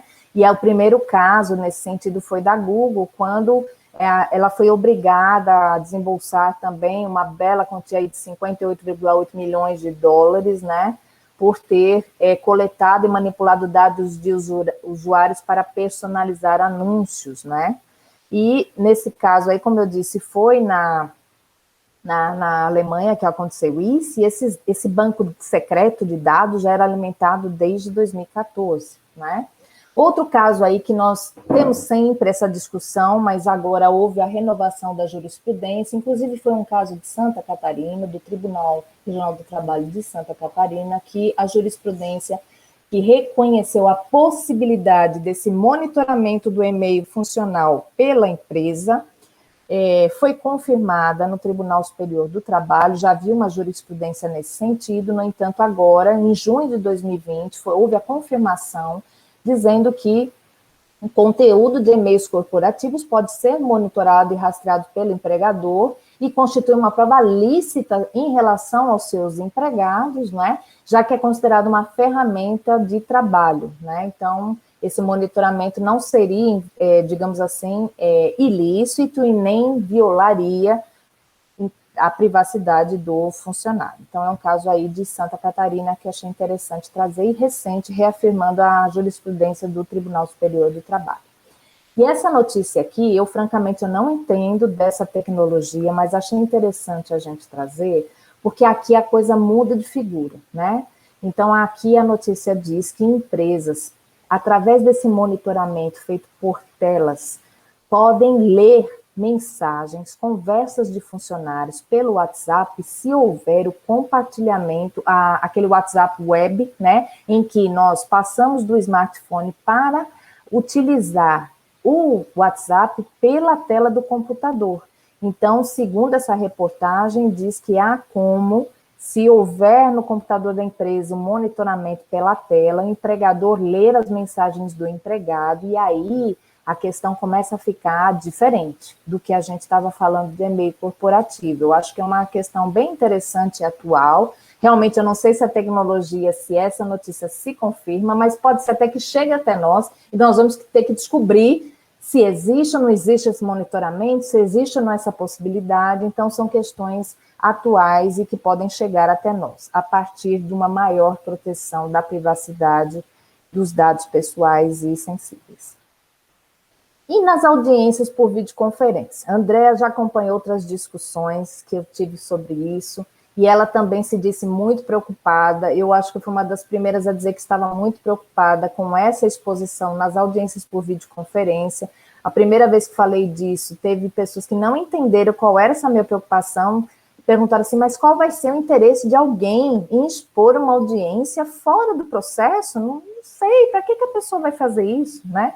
E aí eu já vinha muito preocupada, porque qualquer pessoa pode ter acesso àqueles vídeos, ou seja, as pessoas que estão naquela sala e podem divulgar, e isso pode gerar inúmeros danos às pessoas. E aqui eu quero deixar claro, embora eu tenha uma tela para falar disso, que tratamento de dados no processo judicial não tem que ser autorizado pelos titulares, porque há uma previsão legal para isso. Então, toda a minha preocupação e minhas reflexões que eu trago aqui são as divulgações extra-autos, ou não só divulgações, vazamentos, né? O que pode ocorrer a partir dessa divulgação extra-autos, e não dentro do processo, que é para fins legítimos e legais, né? E aqui eu trouxe o caso Mariana Ferrer. Eu não quero entrar no mérito do caso, eu não quero dizer se foi certo ou se foi errado. A discussão que eu trago aqui para vocês são reflexões sobre justamente a exposição dessa audiência telepresencial para o mundo, não é? Então, na verdade, era um caso que tratava sobre contra a dignidade sexual, um estupro, um pretenso estupro, né, que foi analisado pela justiça. O artigo do Código Penal diz que, nesses casos, deve haver segredo de justiça. Eu não sei quem foi que divulgou primeiro os trechos da audiência, no entanto, a partir do momento em que o promotor público foi acusado de não ter agido corretamente, o próprio Ministério Público requereu a divulgação da audiência na íntegra, não é? E não só a audiência foi divulgada na íntegra, quanto a sentença foi divulgada na íntegra. Então, eu pergunto, onde está o segredo de justiça e onde está aqui a proteção dos direitos fundamentais, tanto da vítima quanto do acusado, porque, no caso, o Código não faz distinção entre vítima e acusado, e se, em tese, a pessoa acusada foi absolvida, como eu disse, eu não vou entrar no mérito, eu estou trazendo aqui reflexões sobre a divulgação desse vídeo que trazia conteúdos muito, muito delicados e virou comentário de todo mundo, né? Então, a exposição da moça, do acusado, dos fatos, detalhes do caso que foram expostos, e eu fico refletindo exatamente qual o papel do Poder Judiciário nisso, qual o papel da sociedade, enfim. Então, trouxe aqui para a gente refletir sobre esse caso, tá? Que tem tudo a ver com o que a gente tem falado, com cuidado com a divulgação de audiências telepresenciais fora do processo. E aí, vejam só como a coisa vai se agravando. Houve essa notícia agora também, de 11/11, ontem, dizendo o seguinte, que o site do Tribunal de Justiça do Rio Grande do Sul também foi invadido por hacker. E lá a pessoa fez uma mensagem contra o suposto estupro culposo, que nós sabemos que não houve isso na sentença, foi a mídia que divulgou, não vou entrar no mérito, como eu disse, mas além de a gente ter essa preocupação, então, com a proteção dos direitos fundamentais de vítima e acusado, ou de reclamante e reclamado, das nossas testemunhas, dos nossos servidores, dos advogados envolvidos no processo e dos magistrados também, porque a conduta profissional de qualquer pessoa pode ficar exposta, a imagem do judiciário também foi afetada nesse caso, porque houve, então, essa invasão, é a terceira que eu falei só hoje aqui, em tribunal, né? E nem foi lá no TJ do RS o julgamento, mas, enfim, a pessoa estava revoltada com o Poder Judiciário por conta desse caso Mariana Ferrer. E aí a gente tem um grande desafio, o professor Kleber até citou, né? Esse desafio de a gente proteger a privacidade, da publicidade processual, como é que a gente pode fazer essas interações e uma adequada proteção dos direitos fundamentais. Realmente é um desafio e os valores têm que ser sopesados e ponderados caso a caso, de acordo com a razoabilidade, com o interesse público, não é? Com o fato que está sendo discutido, do limite em que eu tenho que discutir e demonstrar certas situações. Então, rapidamente aí, como nós sabemos, já havia na Constituição, eu já disse isso também, essa proteção dos direitos personalíssimos, inviolabilidade da intimidade, da vida privada, da honra. O Código Civil também trata disso, nos artigos de 11 a 21, protegendo o nome, a imagem, a boa fama e outros direitos ligados à dignidade da pessoa humana, que, como eu já disse, também são irrenunciáveis. E essas reflexões que eu trago, Kleber disse que se preocupa como juiz, eu também comecei a estudar isso, Kleber, pela preocupação enquanto juíza, porque, na verdade, nós temos que saber dessas questões que são novas para a gente, que nós não estamos tão acostumados, né? E pensar nessa aplicação do ordenamento jurídico voltada aos fins sociais, às exigências do bem comum, resguardando e promovendo a dignidade humana, como prevê o artigo 8º do CPC, entre outros dispositivos, né, da nossa legislação, da Constituição e etc. Então, o Código Civil, por exemplo, ele fala que toda pessoa tem direito ao seu nome, que o nome não pode ser empregado em publicações e representações que exponham a pessoa ao desprezo público, ainda que não haja intenção difamatória, eu já disse isso. Diz também que a exposição e a utilização da imagem da pessoa não podem causar, digamos assim, uma ofensa à sua honra, à sua boa fama e respeitabilidade, né? Ressalvando hipóteses de autorização, que não é o nosso caso, ou, se necessárias, a administração da justiça e a manutenção da ordem pública. Por isso que eu disse aí que a gente tem que sopesar os valores. E o Código Civil fala que essas questões de violações devem ser retiradas se requerido pela parte, mas eu tenho dito que a partir da LGPD, independentemente, e mesmo antes da LGPD, com base na Constituição, mesmo que não haja esse requerimento da parte, nós, enquanto magistrados, e atendendo aos princípios constitucionais e à legislação, a proteção da dignidade humana, temos que identificar situações em que nós devemos cautelarmente fazer essa proteção. Como nós sabemos, dependendo do que a gente vai instruir no processo, podem surgir situações que mesmo que o processo não esteja em segredo de justiça, aparecer em situações vexatórias, como, por exemplo, nos casos em que nós instruímos pedidos de indenização por dano moral em razão de apelidos, assédio moral ou sexual, relacionamentos amorosos conhecidos às vezes apenas durante a audiência, que ninguém sabia, e diante de uma contradita, essa situação se revela, né? Condutas reprováveis, por exemplo, tanto profissionalmente ou socialmente, seriam condutas que não deveriam ser expostas extra autos, né? Então, nesse sentido, é importante que, a partir, principalmente das audiências telepresenciais e sessões virtuais de julgamento, nós tenhamos um outro olhar sobre essas situações, um maior cuidado com a proteção desses dados e com perigo de vazamento ou de divulgações externas não autorizadas. Deve-se repensar, então, esse princípio, essa alta publicidade dada aos atos processuais em detrimento da possibilidade de violação de direitos personalíssimos, né?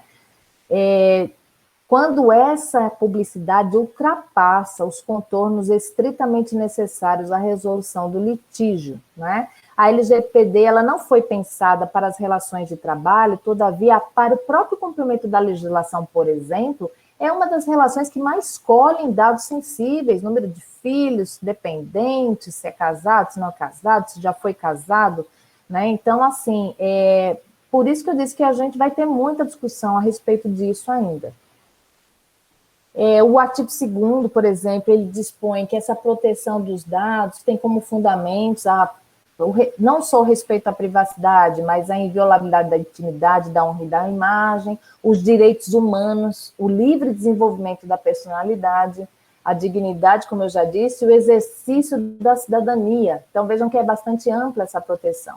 E o artigo 7º, como eu já disse, ele prevê que o tratamento desses dados pode ser realizado, né, para o exercício regular de direitos em processo judicial, administrativo ou arbitral, esses últimos com base na lei da arbitragem. Então, como eu disse, nós não precisamos pedir autorização para o tratamento desses dados no âmbito do processo judicial, mas é muito ampla essa proteção. Então, o que é esse tratamento de dados? É a operação realizada com dados pessoais que se referem não só à coleta, à produção, recepção, transmissão, distribuição, processamento, arquivamento, armazenamento, eliminação, avaliação, enfim, é muito amplo, né? Então, aí o artigo 5º, inciso 10º da lei trata o que é o tratamento dos dados pessoais e sensíveis. E entre os conceitos também apresentados pela LGPD sobre dados pessoais, né, são as informações relacionadas à pessoa natural identificada ou aquela que a gente pode identificar, ainda que indiretamente. Então, às vezes, não adianta dizer, eu não disse o nome da pessoa. Se eu trago todas as características e automaticamente ela vai ser identificada, né? Então, isso tem que ser visto também. Informações que cruzadas com outras identificam a pessoa, né? Há ainda os dados pessoais sensíveis, e agora sim a distinção. Temos os dados pessoais, nome, né, número de documentos, etc., e os dados sensíveis, que são aqueles ligados à origem racial ou étnica, convicção religiosa, opinião política, filiação a sindicato, organização de caráter religioso, filosófico, político, dado referente à saúde ou à vida sexual, dado genético, biométrico, quando vinculado a uma pessoa natural. E as situações, rapidamente, que não seriam aplicáveis, né, essa proteção no tratamento de dados. Por exemplo, quando é feita por uma pessoa particular, pessoa natural, para fins particulares e não econômicos, né, uma festa privada, por exemplo, para fins jornalísticos, acadêmicos ou artísticos, para a segurança pública, defesa nacional, investigação ou repressão criminal, que já não inclui o julgamento, né? Que foi aquele caso, era uma audiência para julgamento, é internacional, ou se o tratamento foi feito internacionalmente, sem qualquer compartilhamento com o nosso país, ou, digamos assim, qualquer interferência do país. E aí os desafios frente à proteção desses dados no juízo 100% digital, eu não vou me alongar muito, mas vou falar rapidamente, que eu acho importante. o Kleber já falou sobre as provas digitais, há essa distinção de um fato ocorrido por meio digital, né? E-mails, mensagens de WhatsApp, cópia de software, vídeo na internet, com conteúdo íntimo ou difamatório, por exemplo. E, às vezes, a prova pode ser digital, embora o fato não tenha ocorrido digitalmente, como uma interceptação de mensagens ou conversas que evidenciam a prática de crimes, por exemplo. Eu trago também a indicação desse livro, Provas no Direito Digital, Conceito de Prova, Procedimentos e Provas em Espécie, de Renan Tamay e Maurício Tamber. Muito bom também. E aí, esses exemplos de prova, Kleber já falou da ata notarial, que principalmente ela serve para a perpetuidade da prova, ou seja, para evitar que postagens, muito importante o que ele diz, que isso não prova exatamente quem falou, ou, enfim, mas evita que haja o apagamento daquelas mensagens em rede social e você não consegue mais provar que aquela pessoa postou aquilo, por exemplo, né? E isso é interessante. E também fala que é bom que essa prova também serve, né, para prova de que um conteúdo, embora verídico, esteja lá e deve ser removido com base no direito ao esquecimento. O direito ao esquecimento tem muito a ver com a Lei Geral de Proteção de Dados, né?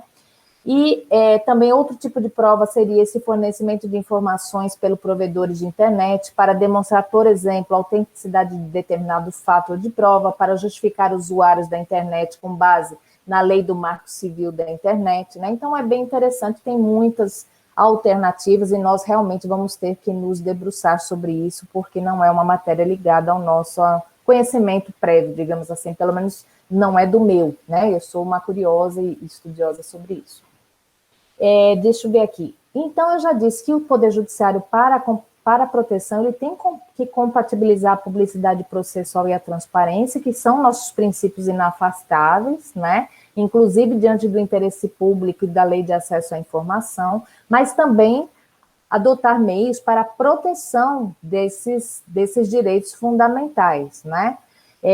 Já falei aí da Covid, da imposição das atividades por videoconferência, e aí nós temos aí essa resolução do CNJ que trata do juízo 100% digital, o que vai nos forçar realmente a incrementar esse conhecimento sobre o juízo, sobre essas provas digitais, né? E a decisão, o ato foi publicado ontem, que foi decisão que foi tomada na sessão agora do dia 10/11, que fala sobre a prática dos atos judiciais e o cumprimento de ordens judiciais por meio digital. É bem interessante esse ato, recentíssimo, não sei se todos já tiveram a oportunidade de ler, mas tem muito a ver também.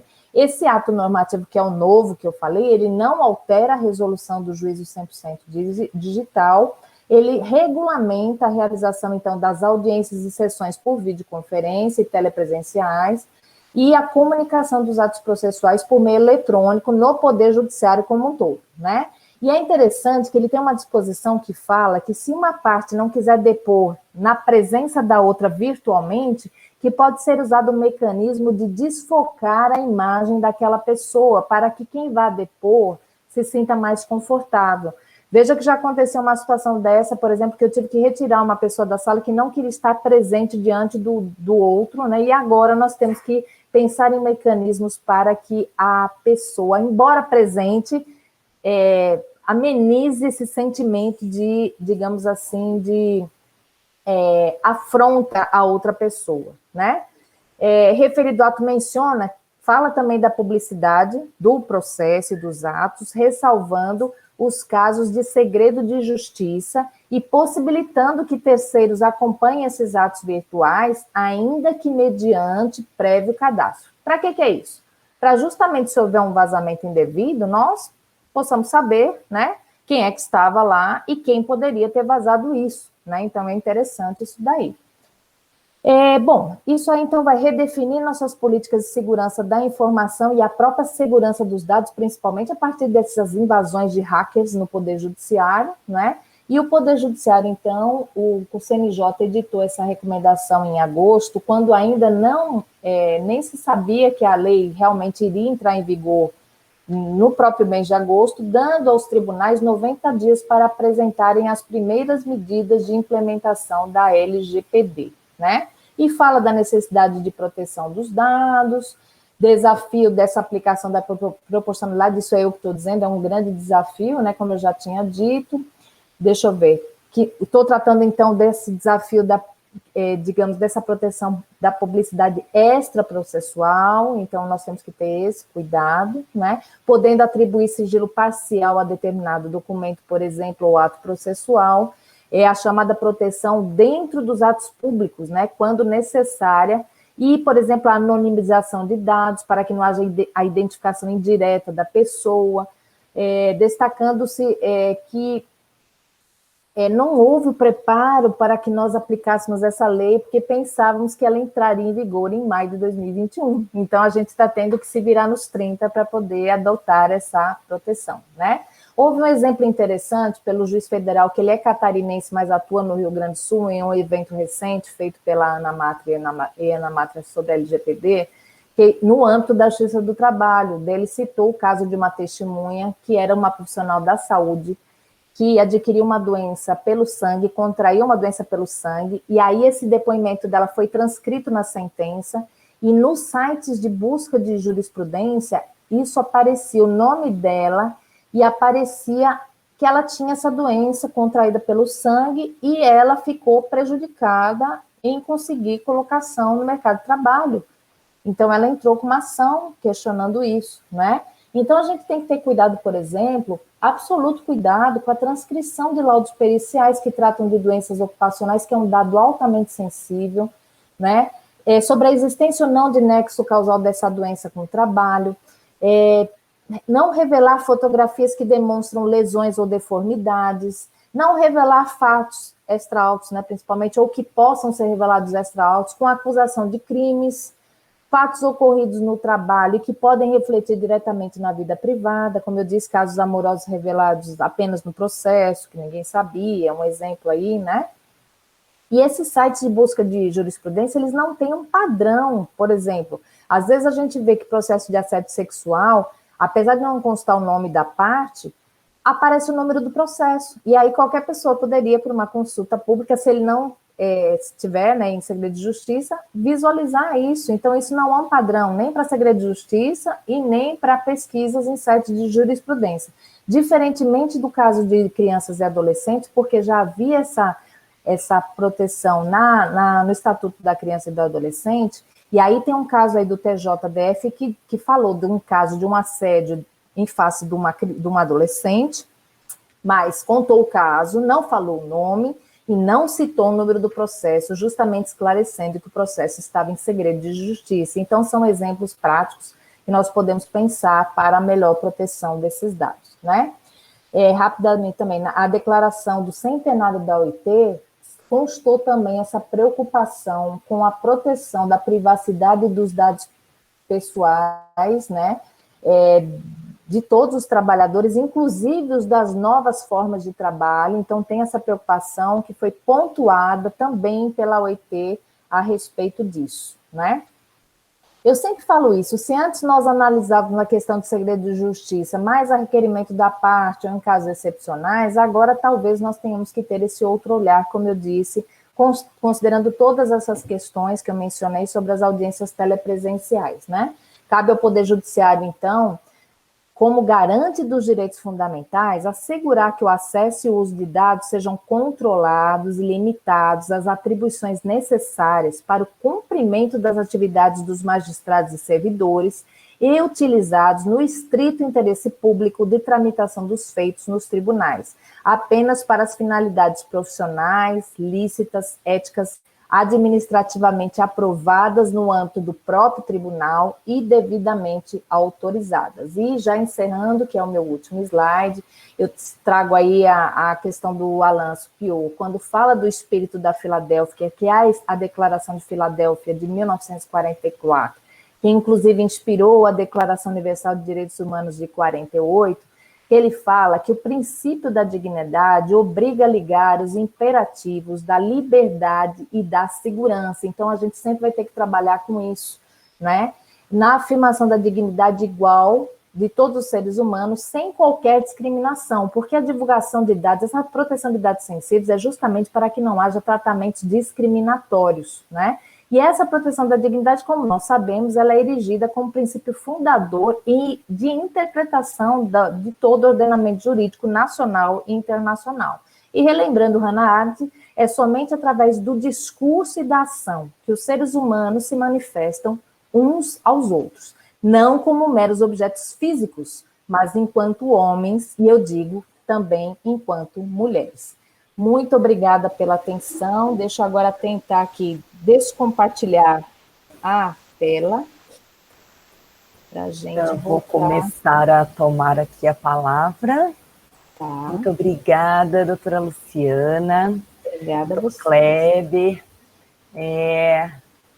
Estava aqui lembrando, o Dr. Kleber como a Daniele Bertacchini colocou no chat aqui, tutor conhecido dos cursos da ENAMAT, eu mesma acabei de fazer um com ele, de instrução probatória, e a Luciana em todas essas aparições nesses tempos de pandemia mais do que nunca em relação ao trabalho escravo, a gente não quer tietar, mas realmente é um trabalho sensacional, e ouvindo você falar, a gente pensa que agora a gente mora no trabalho, né? Não é que a gente trabalha em casa, a gente mora no trabalho. Bom, só vou dar um aviso paroquial, porque enquanto você estava falando, eu fui olhar, fazer uma pesquisa, o livro do Danilo Doneda, no site Livraria RT, está com desconto excelente, inclusive na segunda edição, tá?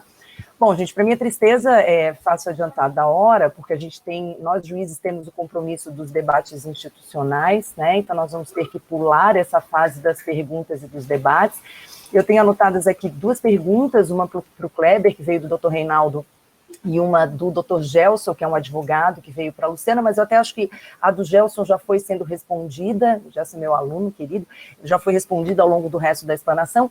Essa outra eu vou passar para o Dr. Kleber, porque eu acho que exige uma resposta um pouco mais elaborada, e eu vou pedir para ele, respondendo isso, a gente poder divulgar entre nós e para quem tiver participado. Então, eu quero agradecer aos 2 panelistas mais uma vez, quero agradecer a participação de todo mundo que esteve aqui conosco durante esse período, acho que nós aprendemos muito de novo, e esperamos poder continuar esses estudos, agradecer ao Norberto, o onipresente e eficientíssimo, que nos auxilia em tudo, a Rosângela, a Soraya, todos da Escola Judicial, sem vocês a gente não consegue realizar nada disso, né? Lembrando que amanhã a programação da Escola Judicial inicia às 8h45, e agora, para os magistrados, eu convido para acessarem um link para os nossos debates institucionais que vão começar imediatamente, porque há muito para fazer. Muito obrigada por terem estado conosco hoje, foi uma honra para mim estar com vocês, muito obrigada. Boa tarde. Obrigado, até mais.